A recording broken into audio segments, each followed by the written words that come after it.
How y'all doing? Y'all good? Oh, man. Thank y'all so much for coming. Oh, you guys ready to be offended? No, don't fucking say that and then go on Twitter afterwards like, oh, Matt has some opinions of his own and end my fucking career, okay? Just want to have a good time tonight, all right? Comedy almost isn't fun, okay? Having to adhere to everybody's sensitivities. Since when? That shit is so new. Remember like 3 years ago when no one gave a fuck about how you felt?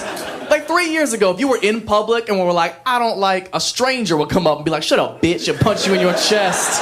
Like, now I hurt on the outside and the inside. I feel like we've gotten so sensitive as a society, man.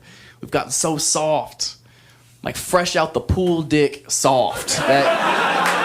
Only the fellas understand that. You get out that cold water, you don't even recognize yourself anymore. You're like, whose dick is this? Who put a baby dick on me? That's how I feel like we are as a society, man. Just on soft.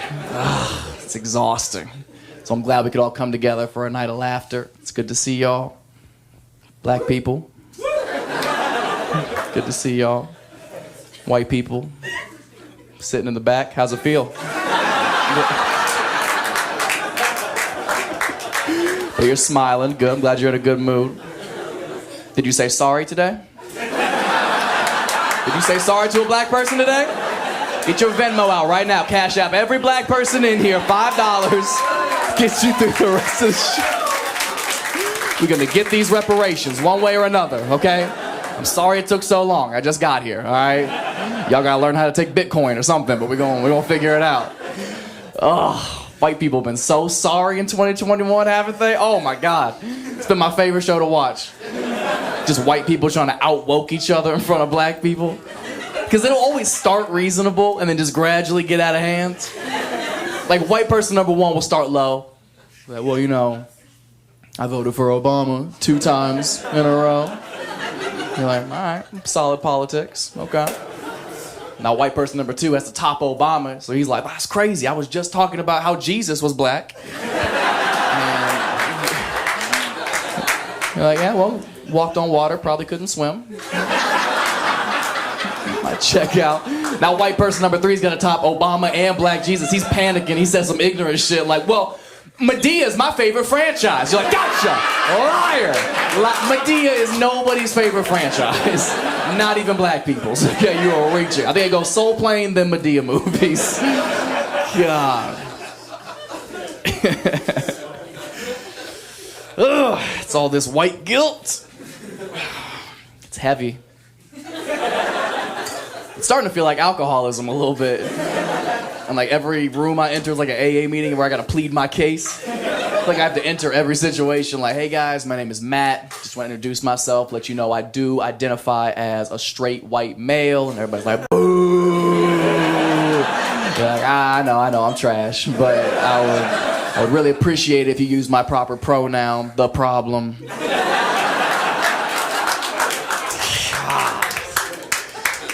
What an uncomfortable time to be a straight white male. It's a tough time for my people.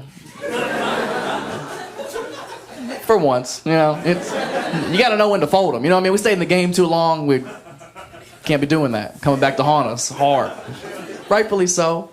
It's just uncomfortable because to be a straight white male in 2021, you're kind of guilty by association, aren't you? Which is a shitty place to be if you didn't do anything. Like, I just turned 25. I just got here. You know what I mean? Like, I didn't do anything. I'm a new white. Like, give me a chance. Give me a chance to white my wrongs. You know what I mean? Like, just want to sing along to some songs. You know what I mean? Just give me a chance. It's not my fault. It's not like I made the conscious decision to be born a straight white male. I probably would have. Historically speaking, why not be on a winning team? You know what I mean? But I didn't get to choose. It wasn't my decision. Therefore, I can't apologize for it. That'd be weird. And you don't have to. That's the thing. You don't have to apologize for it. Just be a decent fucking human being. Is that too much to ask? Listen to the sound of white guilt. Oh.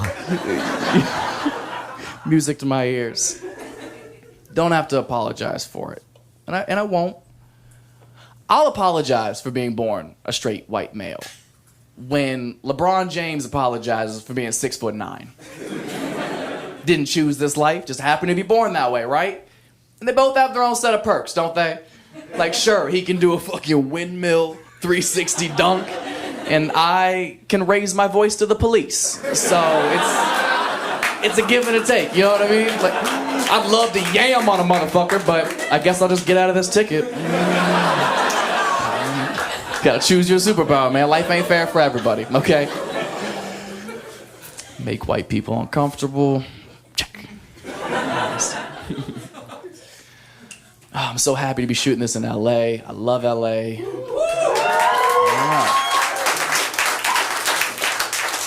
I love it because I'm not from here, so I have perspective. I'm actually from Ohio. Yeah, that's right. That felt as welcoming as it should have. Man, if you've never been to Ohio, you don't got them. You absolutely don't. I don't care who died there. Send an email, okay? You do not have to go. It's so trash. Oh my God. I'm not even from like a fun part of Ohio. I didn't get like Cleveland or Cincinnati. Nothing fun. I'm from the middle of nowhere, like hour west of Columbus, surrounded by cornfields. Country, the sticks, we call it. Population like 1,500 people. Like the kind of small town where like the gas station's also the grocery store. You know what I mean? Fuck around, get some sandwiches and some diesel. You here? Why not save a trip? My hometown was so country, man. We used to have drive your tractor to school day. Swear to God. Do you guys remember School Spirit Week? Well, like every day of the week would have a theme to it, like pajama day or twin day. We would have one day in that week when like the rich kids would pull up and just fucking flex on us, John Deere style. And the women in my school would just get wet. Like, oh my Lord, he's got land. Because that's all people cared about where I was from, was fucking farming. Like, you didn't need 8 inches if you had 8 acres. Like, that was the biggest flex you could come with. You couldn't compete with a farmer. If he's plowing land, he could plow your bitch, straight up. Like, there's just nothing you could do. Nothing you could do. But it's the type of small town where, like, life just kind of dissipates. You know what I mean? Like, everyone lives the exact same life timeline. Like, you go to high school, you get pregnant, then you graduate, maybe, and then you get a job, get married, and so on and so forth. Then you die in this hometown. It's depressing. There's nothing to do. There's nothing to do for fun there. Everybody just drinks and does drugs, but not cool like we do it. You know? Theirs is because they're sad. It's so depressing, man. I didn't realize drugs were as big of a problem when I was living there. But apparently it's gotten worse. I found out about 3 or 4 weeks ago, this kid who I went to school with, he was like 2 grades older than me. We didn't know each other too well. There's only like 300 people in a school, so we kind of know each other. Found out like 3 or 4 weeks ago, this kid OD'd from heroin in this town at his job. The same job he got when we were in high school. He lived and died there. And obviously the whole town got together and they mourned the loss of their dealer. No, guys, don't get weird, okay? There's a silver lining moment. The whole town, I swear to God, they started a GoFundMe, and they raised enough money so that they could get him a memorial bench at his favorite park, which I thought was a really sweet memento, you know, to provide other people seating to do their heroin.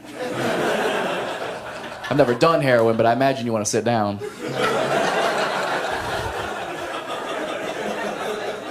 Okay, whatever. You guys don't know him. Okay, I'm just giving you a little perspective. I could have been a bench, okay? But I'm not.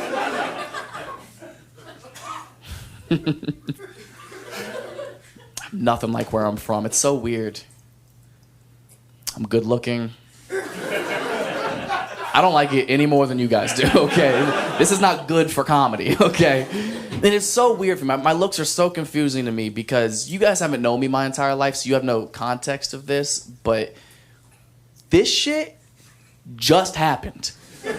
Puberty hit me so disrespectfully late. I was ugly as shit for the first 22 years of my life. I was so ugly for so long. If I would have been on Wayfair, they would have returned me immediately. Like, I was so ugly.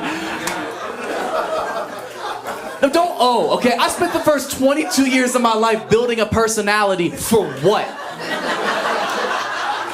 You think I need to be funny now? No, it's a fucking waste of my time, to be honest. It's gotten me nowhere.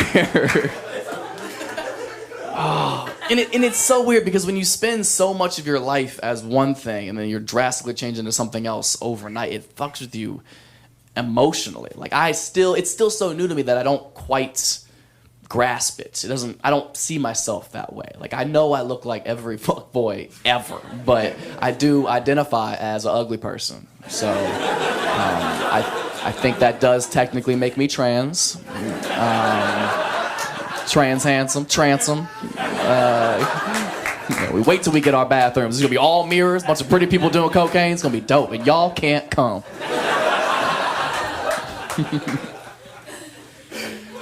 It's so weird, man. It's such a drastic lifestyle change, too, because people treat you so different. Like, nobody likes attractive people, right? You assume their lives are easier. Like, there's no sympathy for pretty people at all. Which is another thing you guys might not know about me is I have clinical depression and an anxiety disorder. And you guys are just waiting for the punchline. That's how fucked up it is that I can come up here and vent to y'all, basically being like, help! And y'all like, get your cute ass out of here. And it's not funny. Awesome. Okay. It's so weird. There's no sympathy for pretty people. No one gives a fuck how sad you are if you have high cheekbones at all.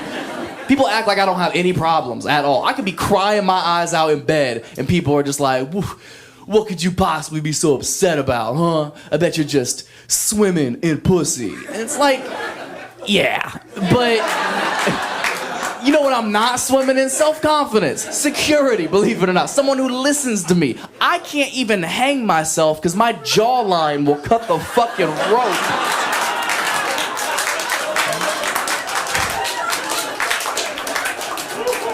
And I'm just on the ground, handsome. Even if I did die, it's gotta be an open casket. People are like, God damn, he looks good in a suit. That's really nice. Blue is his color. That is nice. There's no sympathy for pretty people. You guys are lucky. Count your blessings, uggos. Shit ain't sweet up here either, okay? Everybody's dealing with shit. I just want you to remember that. Remember that. Next time you're in bed, having the worst day, crying your eyes out, and your friends are by your bedside or blowing up your phone, like, oh my God, are you okay? Is there anything we can do to make you feel better? What's wrong? Just remember, it means you're ugly. I don't make up the rules, okay? I'm sorry. If you were cute, they'd be like, get up, bitch, we're going to the club. 3 milli rocks. Be right back to it. No problem, but rules are rules. It's weird because it's given me the perspective of not judging people based on how they look. I'm a big fan of that. That's why I like the masks. Love it. You don't know who's ugly with a mask on, do you? It's kind of a fun game to play, isn't it? Just walking them through the grocery store like, does this bitch have a beak? Like, you don't know what people's situations are. You got to get to know them before you can judge. Like, you wouldn't be able to just assume I'm a douchebag if I have my mask on. You'd have no basis. I could walk into any Starbucks with my mask on. They would just think I'm any random lesbian. You know what I mean? I could be anybody. Could be anybody. Go in, they're like, what's your name? I'm like, Matt. They're like, you are so brave.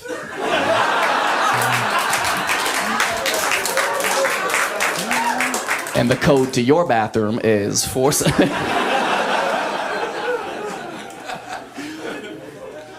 Man, the masks made it so hard to holler at people, didn't it?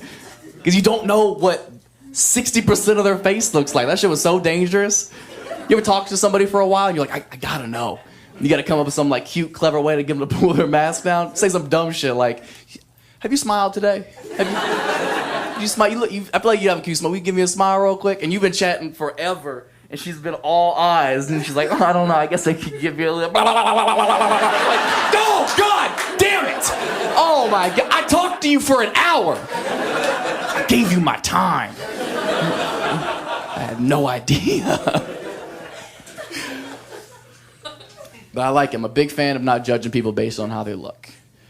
Because if there's one thing we all have in common, every single person in this room, is everybody's going through something.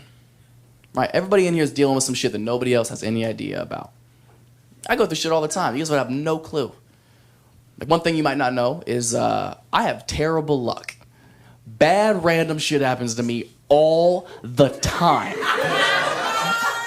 And I'll tell you an incredibly embarrassing and humbling story. Need a moment. Just thirsty.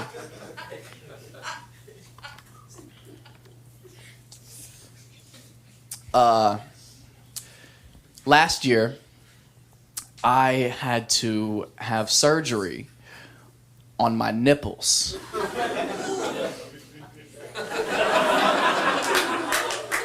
They're fine now.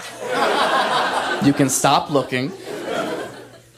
Last year, I ended up developing this freak medical condition. Like, this shit is so rare. It only happens to, like, 12-year-old boys and 80-year-old men, and somehow I'm both. Like, it's so rare. My doctor looked me in my eyes and was like, I don't know why this happened to you. I was like, first of all, I'm up here. Second, don't not give me an answer, okay? It's not very professional. It was this freak condition that was causing the breast tissue under my pecs that bench about 285, 8 to 10 reps. That's neither here nor there. It was causing the breast tissue to grow incongruently under my nipples. Now, before your imaginations start running fucking wild, let me shut that down right now, okay? Whatever image you're drawing up in your head, get it out of there. It wasn't anything drastic at all. If you had never seen me shirtless before, you would never even know the difference. But you know your body, right? If something's off just the littlest bit, you notice it more than anybody else ever would. So it was just messing with me mentally. Like, I wasn't comfortable in my own skin. I wasn't comfortable taking my shirt off. My Instagram was suffering. I was like, starts messing with business, you gotta get checked out. So I go to the doctor, and he's like, yeah, you got it. I'm like, up. I was like, what do we do? And he explains to me that it's actually an irreversible condition, meaning it'll never just go away. You can't take medicine for it. You have to have it surgically removed from your body. I was like, all right, man, what's the damage on something like that? And he explains to me that this surgery is going to be $9,000. 9 racks. Out of pocket, mind you, because technically it's cosmetic. It's not life-threatening, so insurance doesn't cover it. $9,000 in the middle of the pandemic, which I don't know how much you guys know about stand-up comedy, but this is the first time I've been inside in like 2 years, man. I've been performing in pickup trucks and Kmart parking lots. Money has not been good to me. I definitely didn't have $9,000 to drop on something that wasn't gonna kill me. Breast implants are $10,000. So if you think my life is just oh so easy and I have no problems at all, you go home and you think about the dilemma that I had to sit with by myself every night leading up to this. Like, God damn. Am I about to drop $9,000 on something that's ultimately cosmetic and really only affects how I feel about myself and whoever it is that I'm intimate with? Or do I drop $10,000? Get these titties and clean up at the Women's Olympics. Are you kidding me? If I go full transition, it is over for you bitches. I don't even run track and field. I'm placing bronze, guaranteed, okay? I'm a decent looking dude, but I'm a bad bitch, straight up.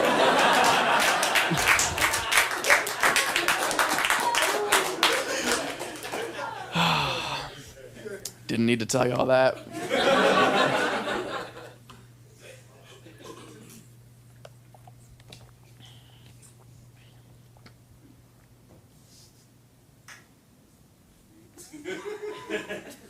I don't have a sponsorship. Somebody gonna buy this, a White Claw gonna be like, yeah, 60 gram. I'm gonna be like, it's all here, bro. I don't know. I got nothing. I'll let you suck one for 30 seconds. That's about all.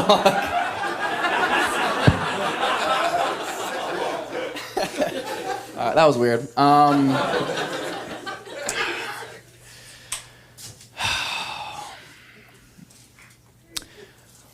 when I got this chin, I thought things would be different. I thought things would be easier. I thought dating would be easier. No. Maybe it's me. I'm very picky. I'm so hard to date. I have such a specific type. I predominantly only date older women, just personal preference. Like late 30s, early 40s. Oh my God, such a sweet spot. Oh, well, not ones who sit in the back. This bitch is wooing from her handicap spot in the parking lot.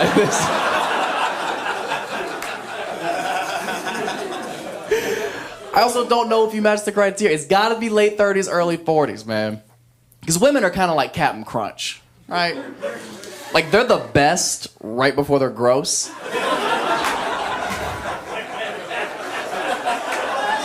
Fuck y'all, that's a solid cereal joke, okay? Because if you fuck with Captain Crunch,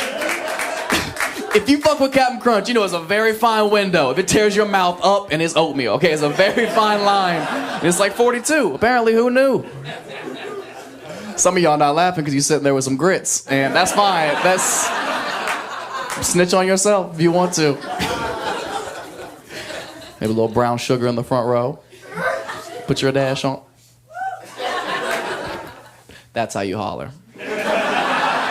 No verbal communication needed. I knew what that meant. Yeah, older women are so dope, man. Sometimes they got kids, which means they got snacks. I'm so easy, man. I can't cook at all. I'll fuck you for a Lunchable. That's a fact. I'm so easy. Are you kidding me? If you have a crock pot, I will shut shit down. To the best of my ability. I don't know who you were dating before me or what they were doing, but I don't want to make false promises. Because sex is hard. It is. Ladies, y'all have it so easy. Oh, never heard that before? I fully believe women have sex so much easier than men. Oh, man. One hoe in the back, just like, yeah, it just opens up. It's crazy. It just does its own thing. Dudes come out of her pussy like this.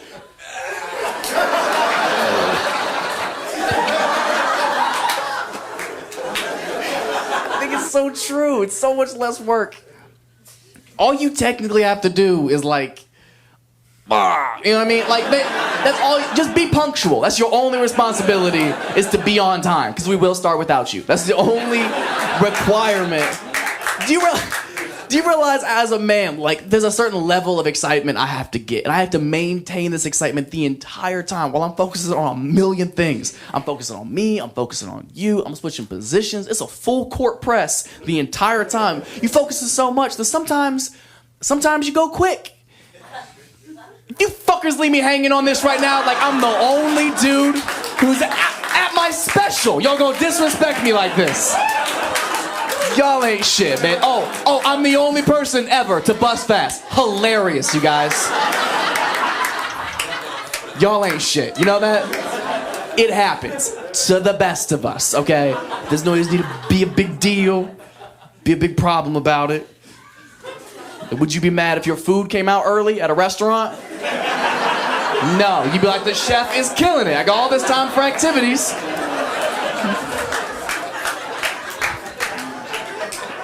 I don't come fast, I just respect your schedule, okay? I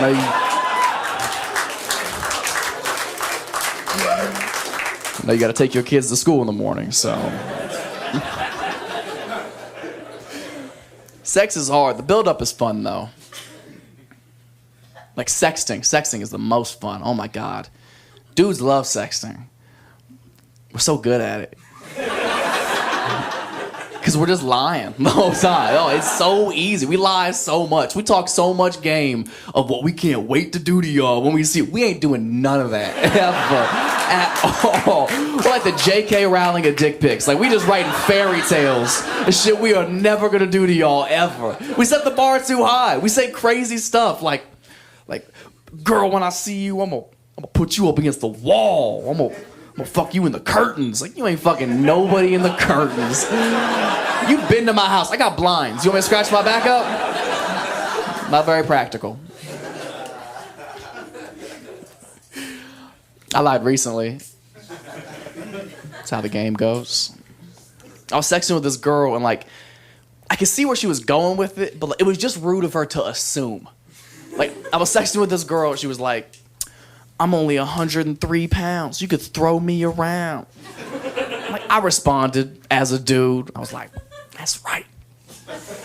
But on the inside, I was like, that's more than you think it is. That's... Fellas, back me up on this. For 103? Get the fuck out. Oh, it's nothing? It's light work? Oh, pick me up then. How about fuck your lower back? How about that?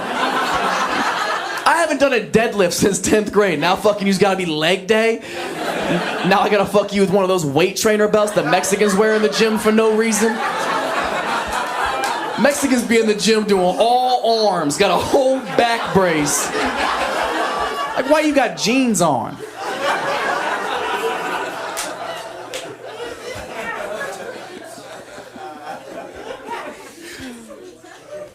You said some people didn't like that? Well, it is what it is.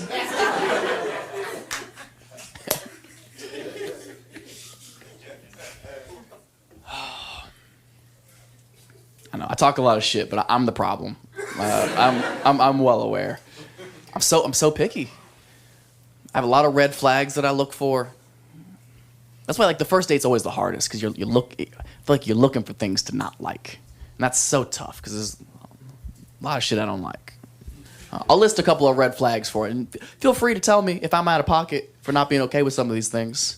Red flag number 1, I don't fuck with girls who go on boats. It's hoe shit.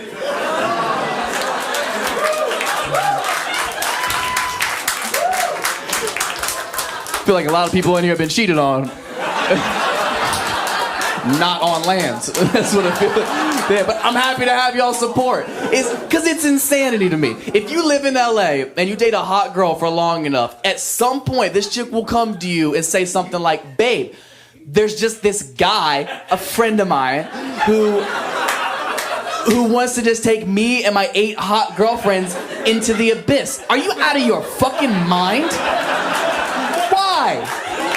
What? Stay dry. What? Like, no. People get fucked on boats. Boats were built for fucking. Since the beginning of boats, people been fucking on them. B-O-A-T. Bring out ass and titties. It's been in front of us the whole time. It's always been an acronym. My girl not getting on no boats. No kayaks. No canoes. No paddle boats. You're not working up a sweat next to another man.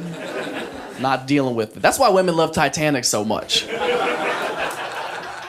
Because it's a beautiful story about a chick who cheats on her man with a scrub while her boyfriend is on the ship.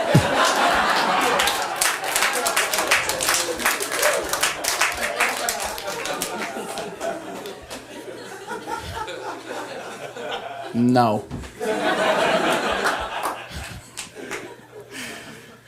You say you like boats? Get out. Get out right now. You got big boat energy right now, and I'm not fucking with it. So that's the big one. Red flag number 2. I don't fuck with Ouija boards. Obviously, this only pertains to white women. And you know what? This shouldn't even be a story that I have to tell, but it's been weighing heavy on my soul lately, so I'll let y'all in. A couple of years ago, I was doing a show at a comedy club in Hollywood, and I get off stage, and this beautiful girl comes up to me, gives me her number. This happens all the time. And kidding. She comes up to me, gives me her number. She's beautiful. We go our separate ways for the evening. The very next day, she texts me and was like, "Hey, I want to come over." And I'm like, "Bet." Still got it, you know what I mean? So she comes over, I let her in, We go sit on the couch, and it's me and her on the couch, and then my roommate is down the hall in his room. His door's open. You can't see into the living room from his room, but he hears all of this. He's a witness. So we sit on the couch, and for the first 2 minutes, I'm asking all the questions that guys don't care about. But we don't want to come across too eager, so we ask silly questions like, you got a family, or those your real ears? You didn't get your ears done? Like vague shit that we don't really care about at all. So we're talking for like 2 minutes, and then she hits me with, do you have a Ouija board? And I'm like, I don't even have a headboard. Nah, don't got that on me. Sorry. And she goes, well, can we go to Target and get one? I'm like, no, I've got Disney Plus. That's what we're doing. And she's not giving up. She was like, well, can I make one? I'm like, what in the demonic charcuterie are you trying to bring into my home right now? And I'm trying to hit. So I'm like, yeah, sure. If you can find the things in my apartment to make a Ouija board, go ahead. Biggest mistake of my life. This stranger who I just met starts ransacking my apartment. She's opening every cabinet, every cupboard, every closet, going through everything. I don't know if you guys have ever seen a video of when a deer accidentally gets inside and it starts hitting everything like it's never seen walls before. But she's going crazy. She finds a couple of markers to write stuff down. She finds this little glass piece to be like the centerpiece. And she's like, that's how hard she's working. She's out of breath. She's like, we don't have something to make the board. And I was like, damn. Guess we gotta watch Monsters, Inc. Why don't you just sit on down? And she goes, hold on a second. So she gets up and she goes over to the front door. She opens the front door and she goes outside. And my roommate comes down the hallway and is like, and I'm like, so he goes over and slams the door shut behind her. I laughed so hard, but again, there's a mission at hand. So I'm like, all right, stop playing. So I get up, I go open the door. It's been 4 seconds. I open the door. There's nobody out there. She's gone. So I'm like, hey.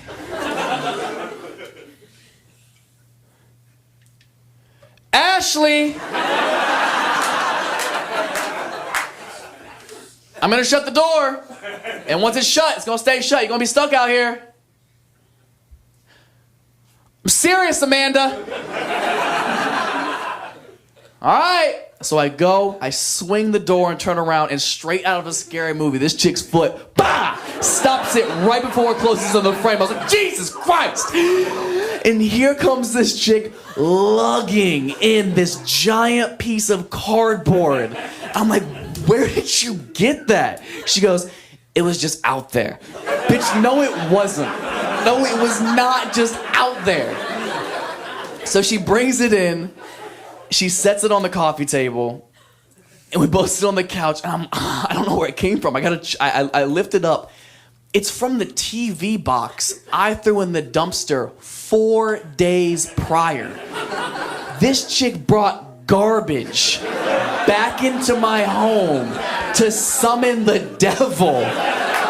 So you know the sex is gonna be dope.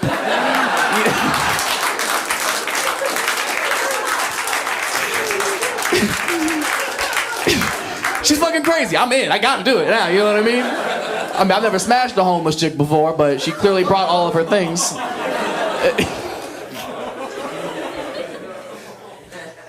She's like, all right, you ready to make one? And I'm like, I guess, yeah. So she draws it out, and before I continue, does anybody not know what a Ouija board is? Yeah.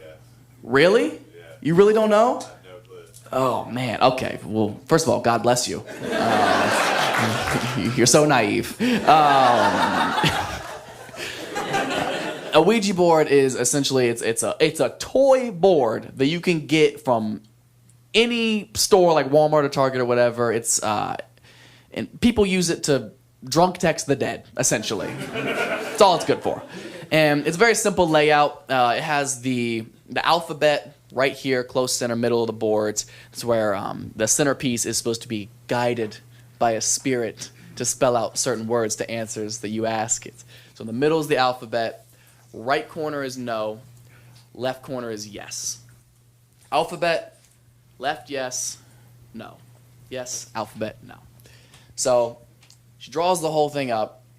And she's like, all right, so there's a couple of rules you have to know when you're going to play with a Ouija board. I was like, yeah, duh. I mean, everybody knows that. But refresh me again. She was like, all right, rule number 1, you never play with it by yourself. Ever. I'm like, okay. Rule number 2, you have to remember to say goodbye. Because apparently you can't ghost the ghosts. So she's like, all right, let's play. Okay. So got our hands on the piece, and she's like, all right, we got to ask it a question. All right, go ahead. She's like, all right, okay. Is there anybody here with us? And you just hear my roommate down the hallway go, yeah, his name is Brandon, and he fucking lives here. I was like, touche, he pays rent. Which do you? No. So she's like, all right, I'll ask you another question. Did anybody die here? Doesn't move. I'm like, this is crazy. She's like, oh, well, then you ask it something. I'm like, okay. Should we go lay down in my room? Oh!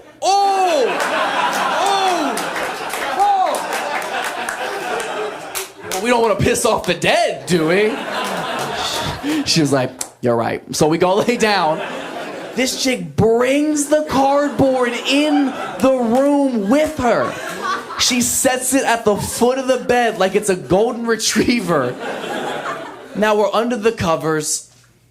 We're doing more makeshift conversation. You know, I'm like, you got dreams or,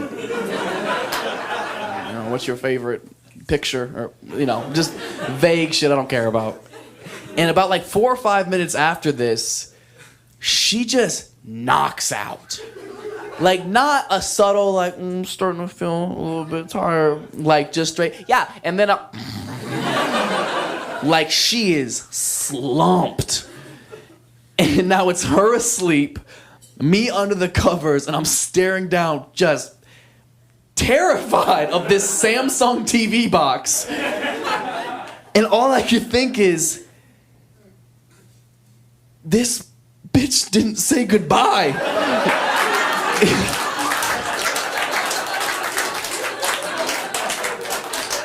Now I'm terrified, up by myself. I'm trying to wake her up. I'm like, hey,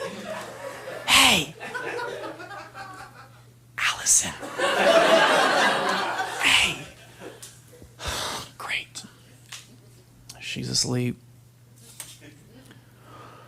Now I gotta play with it by myself. So I start jerking off, and she wakes up straight out of an exorcism and was like, ah, what are you doing? And I was like, oh, God. And I swear to God, a spirit left my body and hit her right in the face. It was the craziest thing I've ever seen.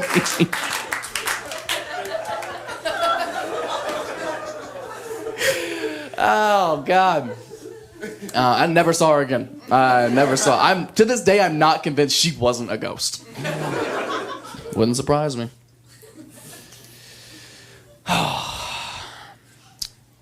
That's why I can't mess with young people. I really can't. She was 25, 26, just put off of it.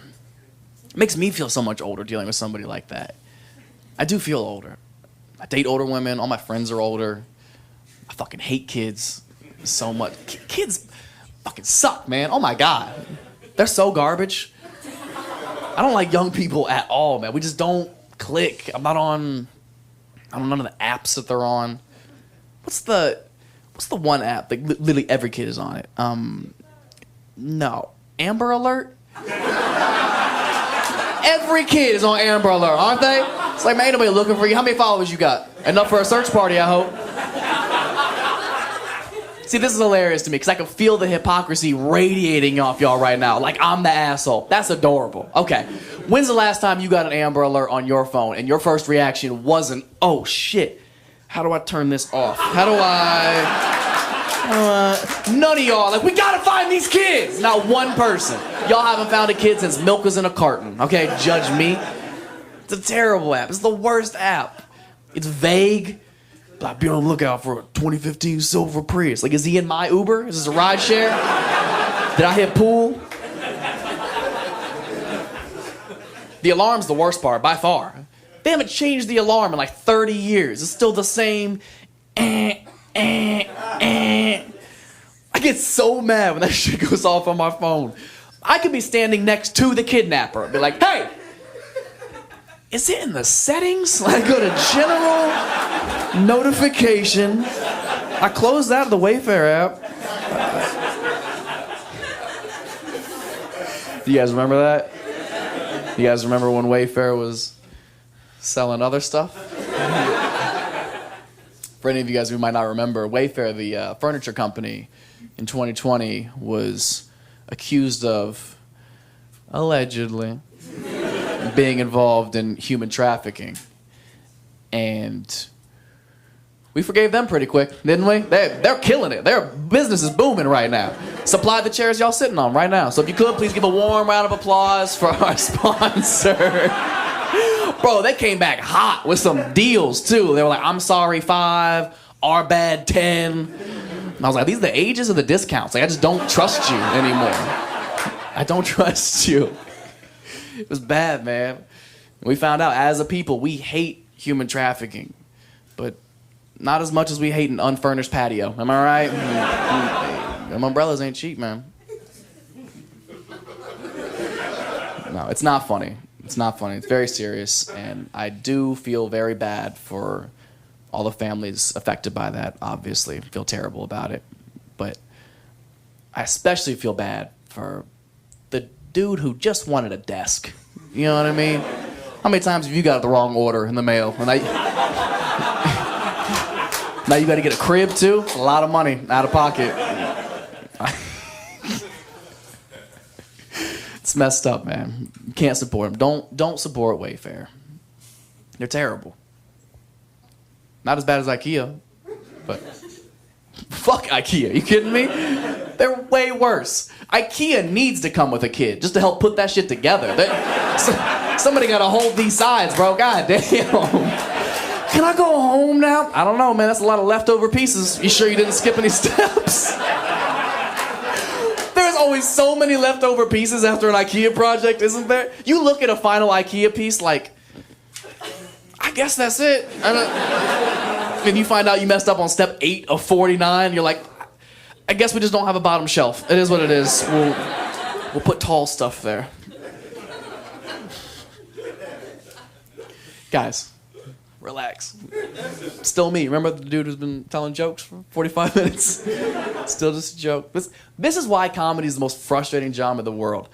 It's because this is the only job in the world that I would have to reiterate to y'all what I'm doing, that I'm just kidding. I don't mean this shit that comes out of my mouth. Rappers don't have to do that. Rappers are literally like, I fucked your bitch and killed your family. And y'all are just like, ah! They don't gotta be like, I'm just rapping, y'all. I wouldn't do nothing like that. I'm David, you know me. I wouldn't do nothing like that. So hypocritical, man. That's the one thing comedians do have over rappers, is freedom of speech. It's kind of like an unwritten rule in comedy, right? Like, you can joke about messed up stuff as long as it's funnier than it is messed up.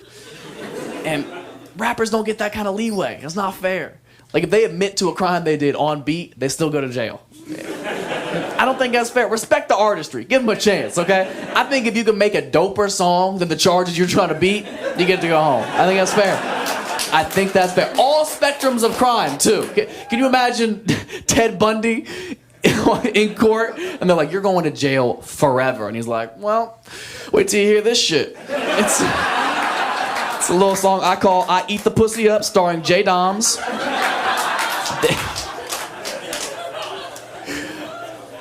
Because he's a cannibal.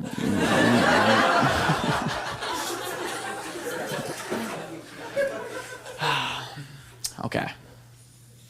That one was a tough sell. That's fine. I understand. Let's see if we can get y'all back with something a little bit more level-headed that we can all kind of get on board with.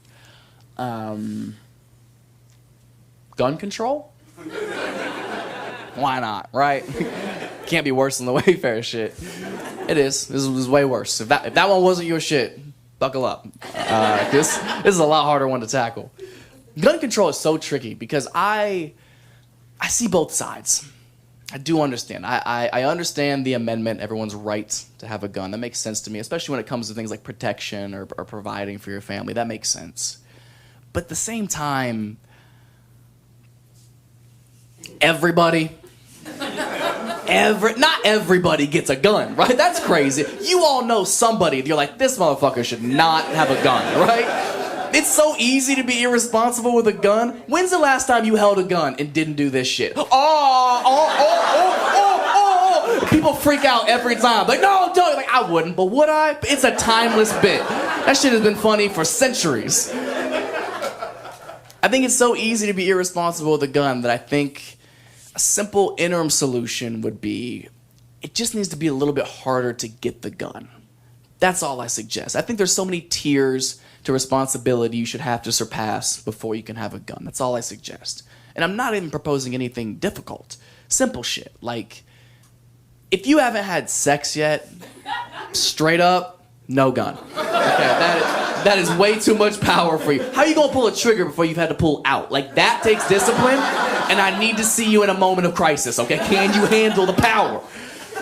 Do you realize if something as simple as that was implemented, if something as simple as having sex was a requirement for getting a registered firearm, what kind of impact that would have on the entire problem? School shootings would drop off almost completely. Have you ever seen pictures of these kids who shoot up schools? They are so fucking ugly. You kind of get it a little bit. Like, they weren't fucking. There has never been a handsome school shooter that they were like, he was gonna be prom king. Like, never once. Never. No one has time to write a manifesto and get pussy. That's science, okay?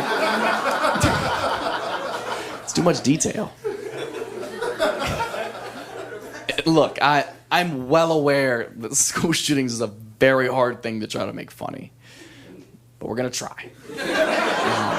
And I feel like I owe the explanation as to, like, why would I joke about something this fucked up? And the reason being is it's sort of my coping mechanism. I try to make light of terrible situations, and luckily through humor, so that I'm not sad every fucking day. Because what's the first thing you do when you wake up every morning? You check your phone, right? Probably get on Twitter, or some sort of news. Yeah, you get caught up. Doesn't it feel like there's something negative immediately? There's so much negativity in front of our faces daily that I can't imagine living any kind of life where I don't have an outlet for that negativity. It just festers inside of me and makes me a miserable human being. If I have an outlet through humor, I'm gonna use it. You be miserable, not me. Now, I respect that that's not for everybody. That's not how everybody's brain works. Like, I had a woman furious one time. She stood up in the middle of a show one time when I was doing some other school shooting material. And she was furious. She stood up and was like, "You shouldn't do jokes about school shootings." And I was like, "Why?" She was like, "Because what if it happened to you? What if you lost your kid in a school shooting incident? Could you make jokes about it then?" And I was like, this bitch. It's like context, you know what I mean? It's a comedy show. Clearly, everything I'm saying is hypothetical. Like, I'm not talking about this in a literal sense, especially because I don't have any fucking kids, okay? So it's not something I have to think about on a daily basis. But it's something I had never taken into consideration. So it did fuck me up a little bit. I had to take a step back as a man and as a comedian and actually ask myself, like, if I lost my kid in a school shooting incident, could I ever make jokes about it? And the answer is yeah. It's a hard yes for me. Okay, That is for sure how I would heal through that traumatic experience. Are you kidding me? Second of all, it's my kid. That's fucking fair game, okay? There is no way I'm not killing it at that funeral. Like, he was never good at hide and seek. Like, come on, man. That shit is too easy, bro. The kids don't play the games anymore. It's easier targets.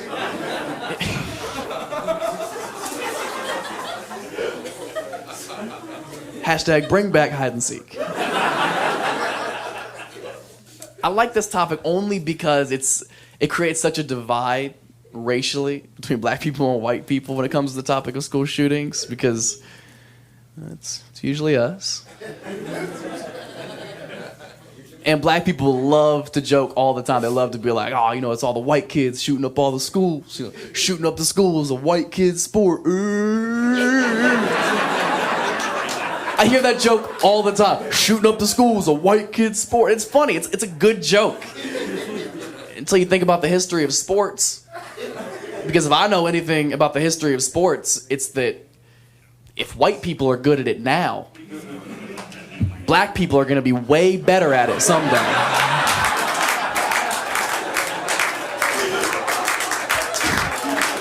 Somebody got to be Wilt. Somebody got to come in and change the game.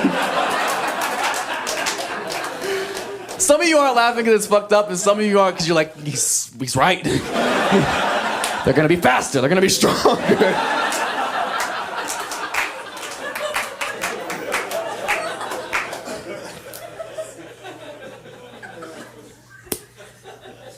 And canceled. That's awesome. Oh, cancel culture. We gotta chill out. With the cancel culture stuff, we gotta chill out. The spectrum's too broad.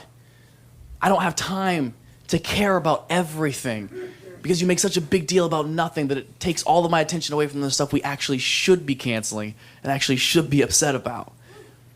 And it's so frustrating. Like, just pick and choose, man. And stop digging up people's old tweets and shit. Straight up. I think it's the most bitch-made thing you could possibly do. Because I'm a big believer that as times change, people change. A lot of the time for the better. Not always, obviously there's exceptions, but a lot of the times. Like, there's so many examples of it in American history in and of itself. You could look at someone like Malcolm X. Malcolm X spent 10 years in prison for robbery and larceny. Got out, went on to become a civil rights activist that literally changed the fucking world. Maya Angelou used to be a prostitute. Went on a big... What the fuck is so funny about that? What white motherfucker in the back laughing at what I read in February, huh?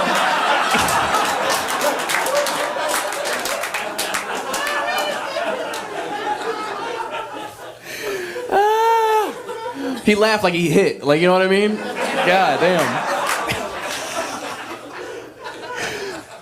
She was a prostitute. She went on to become a poet, an author, another civil rights activist that, again, changed the fucking world. Chance the Rapper. Used to make good music. As times change, people change, right? Not always for the better. I miss acid rap. That's all I'm saying. And the reason I wanted to talk about this is because it happened to me. A few years ago, somebody who didn't like me went online and they dug up a bunch of tweets of mine from when I was 15 years old. And when I was 15 years old, as I mentioned, I was born and raised in the middle of bumfuck nowhere, Ohio. Like, I didn't know shit about shit. I couldn't have been more ignorant. And anybody who says they didn't do or say some shit when they were 15 years old that they shouldn't have done or don't regret is a liar. Okay, that's the time in your life you're supposed to make mistakes so you learn from them, you grow from them, you don't go on to make those same mistakes when you're a responsible adult, yeah? So when I was 15 years old, I was going back and forth on Twitter with my best friend, Brendan. Now, Brendan and I have been best friends since preschool, 4 years old. He's my next door neighbor, and Brendan also happened to be black. So Brendan and I were going back and forth on Twitter one day, and this is when Twitter was like the group chat. You know what I mean? You were just saying crazy shit there, because it was just y'all. You didn't think anybody was going to care 8 years later. So we were going back and forth on Twitter, just roasting each other, right? He would say something, I would say something. He would say something, I would say something. And then he said some shit that really had me fucked up. Because when I was 15, I also had Ohio teeth. Like, I had a big gap in the middle. I had little gaps on the side. My teeth were fucked up. And Brendan says some shit like, "You're the only person I know who can eat food without opening their mouth." And 15-year-old me was shook. I was like, God damn, that's a finisher right there. So the roast battle was clearly over, so I conceded, and I had responded back with a very famous Chief Keef lyric at the time from the song Don't Like. So the conversation went, "You're the only person I know who can eat food without opening their mouth." And I responded, "Fuck, that's that shit I don't like." Now, if you're familiar with the song, you would know I had tweeted the N-word in the song lyrics to my friend. And this was incredibly wrong. This was ignorant, naive, and stupid. I wish I had never done it. And when this resurfaced, people lost their fucking mind. I'm sorry. White people lost their fucking mind. They couldn't believe it. They thought I had just gotten away with being racist for 8 years. They were like, "What? You can't say that. You're not black. You're not in the car by yourself." Like, they thought I had just found a loophole in racism and squeaked through the cracks. And black people couldn't believe that I knew who Chief Keef was. That was the biggest uproar amongst the black community. They were like, "He fucks with Sosa?" I had no idea. It was instant outrage amongst the whites, okay? And this was such an uncomfortable situation because white people love to be offended for other people. It's our favorite extracurricular activity to be like, "Oh, did you see?" They want you to be upset about stuff you weren't even initially upset about. White people are like PC gladiators. Just, "Are you not outraged?" I wasn't. Now I am. And again, this is a very tough position to be put in because white people have ruined every excuse in the book to get out of being called racist. They ruined all of them. And fortunately, but unfortunately, I fit a massive cliche. If you or anybody watching were to take the slightest glimpse into my life, you wouldn't have to look far at all. You would see that all of my friends are black. All of them. There's one. There's others, I swear. All of them are black. I have one white friend, and he's Russian. His name is Vladislav. And I don't know how much y'all know about Russians, but they're the black people of white people, okay? They're so dope. So,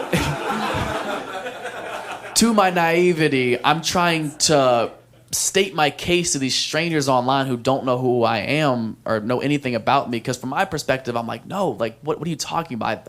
I'm not racist. If you look at the people who I hold closest in my life, the people who mean more to me than my actual blood family, the people I love most and would probably fucking die for, you would see that they're black. Like, what I did was obviously stupid and wrong, but I didn't mean anything malicious by it.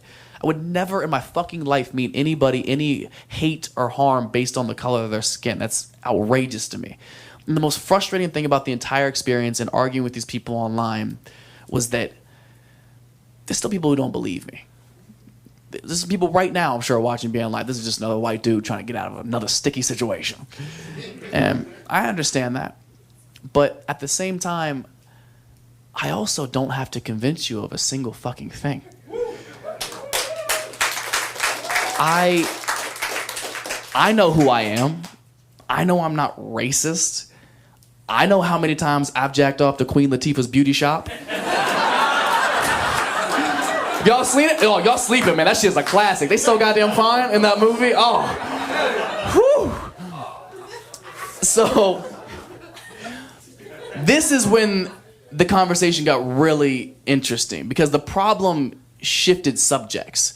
The issue started with a stupid mistake I made when I was 15 years old, and it shifted to white people now being uncomfortable with my comfortability with black people. Like, they were very uncomfortable with it. They were saying outrageous shit. They would be like, oh, I bet you hang out with so many black people so that you can justify saying racist shit like that. For real? That's how you think racism and discrimination works? All right, bet. So if I hate gay people, I'm out here sucking so much dick just so I can be like, ugh, these homos are disgusting. Am I right? I'm not. Oh my God. That's not how racism and discrimination works. I wouldn't put myself in that situation. But they kept going. They got more and more ignorant. They're like, oh, well, why do you hang out with so many black people then, huh? What do you want to be black? Fucking a little bit. It's so much cooler some of the time, okay? Every white person wishes they were black a little bit. Any white person who says they don't is a fucking liar or a cop, okay? Do not believe that for even a second, okay? But the silver lining of all of this is it made me do so much reflecting. Like, things that I had never had to put any thought into because they were such first nature to me, I actually thought about. Like, I had never thought about why all of my friends are black. I had never thought about why I'm so comfortable with black people or why I appreciate black people so much. So I did a lot of self-reflecting on it, and the conclusion I came to is that nobody goes through more shit and still enjoys life to the fullest more than black people. Nobody. It's so impressive to me. And it's such a beautiful way to live your life because everybody's going to go through shit, but not everybody can bounce back and still enjoy shit to the fullest. And I think it's an absolutely incredible way to live. This is going to seem so dramatic, but I need you guys to take it into consideration. Do you have any idea what it takes to have this country literally built on your fucking back, to this day still have to fight to be treated like a decent human being, and still have time to write a better version of the Happy Birthday song? Have y'all heard it? That shit's incredible. They got a Drake verse on there. It's incredible. Step your shit up, white people. You had such a head start. Absolutely amazing. At its simplest form, it just comes down to common interest and common opinion. The people who you have in common interest and opinion, those are the people you surround yourself with. Those are your real friends. Those are your real family. The world should not be split into like, oh, white people do this, black people do this. If you're trying to do something another culture does, you're trying to do something that you're not. Like that divides us. That does not bring us together. And it doesn't even need to be so cut and dry. It goes through all aspects of life. Comedy is like that. I'm supposed to come up here, say some relatable shit that y'all have probably kind of already thought about. We make it funny. Now we have that bond together, right?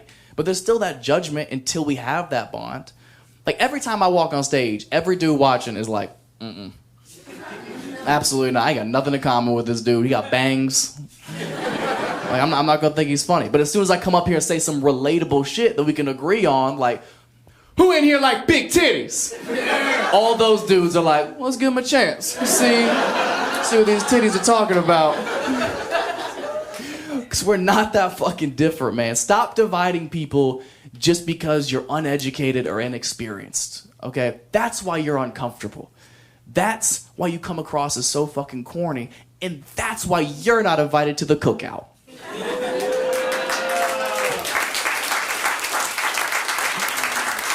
I'll bring the potato.